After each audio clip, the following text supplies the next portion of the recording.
Hello boys and girls, it's Aunty Mimmi here. Today with another Disney book and it's called Winnie the Pooh and the Honey Tree. Sounds fun, doesn't it? If you've not already subscribed to the channel, please do so now. Then sit back, get comfortable and let's begin. Winnie the Pooh was very fond of honey. He could lick out a honey pot until there was nothing left except a little bit of stickiness around the rim. Every morning at about 11 o'clock, Pooh liked to have a little something, and that little something was usually honey. Pooh was so greedy that he could eat a whole pot of honey and still feel hungry. He ate and ate, and his tummy got fatter and fatter. Then one day he burst at the seams, and his friend Christopher Robin had to mend him with a needle and thread.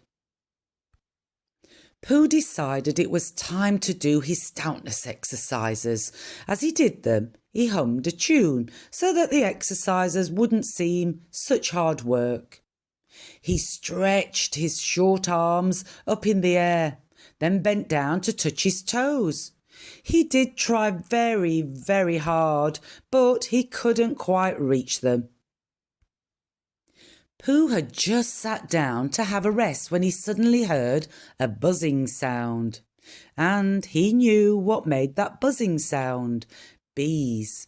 Bees meant only one thing to Pooh: honey. He was sitting under a honey tree.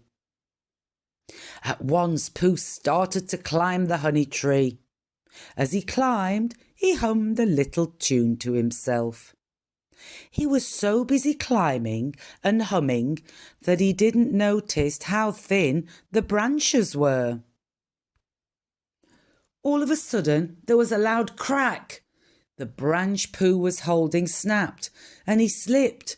Then he bounced from branch to branch and landed with a crash in a gorse bush. Poor old Pooh. He crawled out of the bush and picked the prickles out of his fur. He was now a very cross, hungry little bear. Then Pooh had an idea. He went to see his friend Christopher Robin. "I wonder," said Pooh, "if you've such a thing as a balloon about you." "Why do you want a balloon?" asked Christopher Robin. Pooh put his paw to his mouth and said in a deep whisper, "Honey." "No one gets honey with balloons," said Christopher Robin. "I do," replied Pooh. "When you go after honey, you mustn't let the bees know you're coming. So, if I have a blue balloon, they may think I'm only part of the sky." He thought for a moment, then he added, "I shall try to look like a small black cloud. That will trick them." And he rolled about in a muddy puddle until he was black all over. Christopher Robin thought Pooh was being rather silly, but since he did have a blue balloon, he gave it to Pooh. Pooh took the balloon, and almost at once a gust of wind lifted him up into the air. He floated up towards the honey tree, then stretched out his paw and scooped up some delicious honey. He was feeling very pleased with himself until he saw that his paw was covered with bees. They were buzzing angrily. "Oh dear," cried Pooh, "I think the bees suspect something." Then he shouted to Christopher Robin, who was down below. "I say, Christopher Robin, you could help me to trick the bees. Put up your umbrella and say, 'Oh my, it looks like rain.'" Christopher Robin put up his umbrella. "Oh my, it looks like rain," he said. But the bees continued to buzz angrily around Pooh.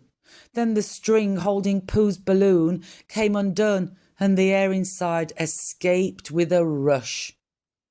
Pooh went zooming through the sky at great speed, then landed safely in Christopher Robin's arms. But the bees went on buzzing. Thief, thief, you tried to steal our honey. Then Christopher Robin had an idea. He and Pooh jumped into the muddy puddle and hid under the umbrella. The bees would not find them there. Pooh was pleased to be sitting in a muddy puddle. It was one of his most favourite places to play. The bees buzzed around angrily for a while, looking for Pooh and Christopher Robin, but they couldn't see them. The umbrella made a good hiding place. At last the bees returned to their tree, and Christopher Robin and Pooh crept out from their hiding place. They looked just like two little black rain clouds now.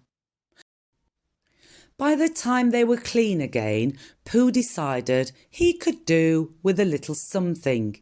He picked up one of his honey pots and ate until his tummy was full. He was a very happy, very sticky little bear. He had had a terrible adventure with the bees, but the day had ended splendidly after all. Well, that was a wonderful little book today, wasn't it, boys and girls? I do hope you enjoyed it as much as I did.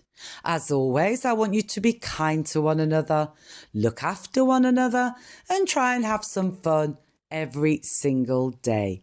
Until next time, bye-bye.